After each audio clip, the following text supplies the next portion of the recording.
আজকে একটা অত্যন্ত গুরুত্বপূর্ণ এবং মজাদার একটা ট্রিক দেখাচ্ছি যে আমি এখানে কি করেছি 1 2 3 4 5 6 করে 18 তারপরে 19 20 করে 40 অবধি লিখেছি।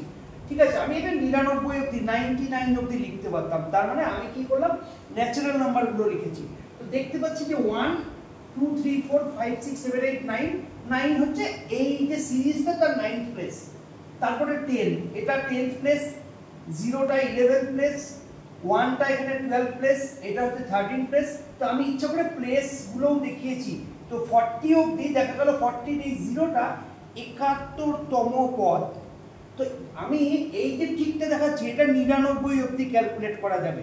তো মানে প্রথম 9টা তো আমি জানি যে কততম পদ, 9 নাম্বার পদটা হচ্ছে 9th টার্ম, তাহলে 10th এর এই যে 0টা এটা 11th টার্ম।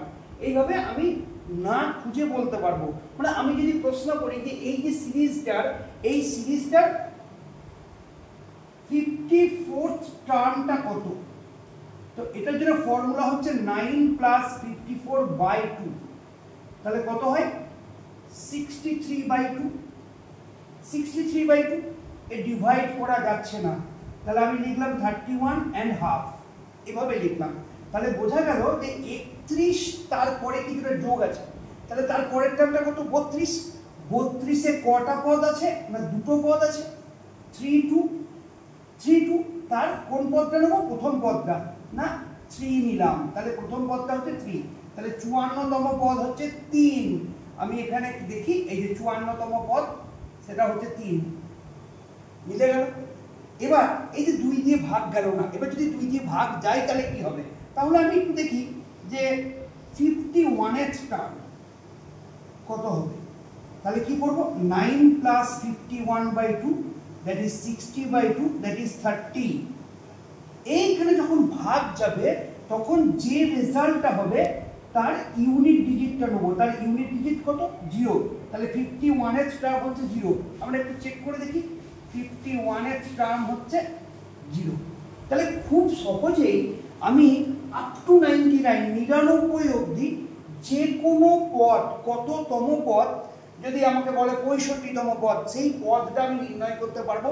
নিয়মটা হচ্ছে 65তম পদ যদি বলে তাহলে 9 + 65/2। এবার যদি সেটা ডিভাইড করা যায় তাহলে যে রেজাল্ট হবে তার ইউনিট ডিজিটটাই হচ্ছে সেই ডিজিট, আর যদি ডিভাইড করা না যায় তাহলে এটার মতো, যেমন 63/2 এখানে আমি কি করলাম 31.5, তাহলে ওখানে ওইভাবে লিখবো।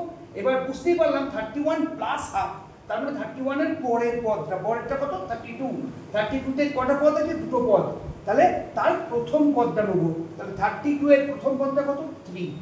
এভাবে আমি খুব সহজেই ক্যালকুলেট করতে পারবো। তাহলে কম্পিটিটিভ পরীক্ষায় যদি এইরকম একটা সিরিজ থাকে, সেই সিরিজের 99 অবধি যে কোনো পদ আমি ক্যালকুলেট করে দিতে পারবো খুব সহজেই।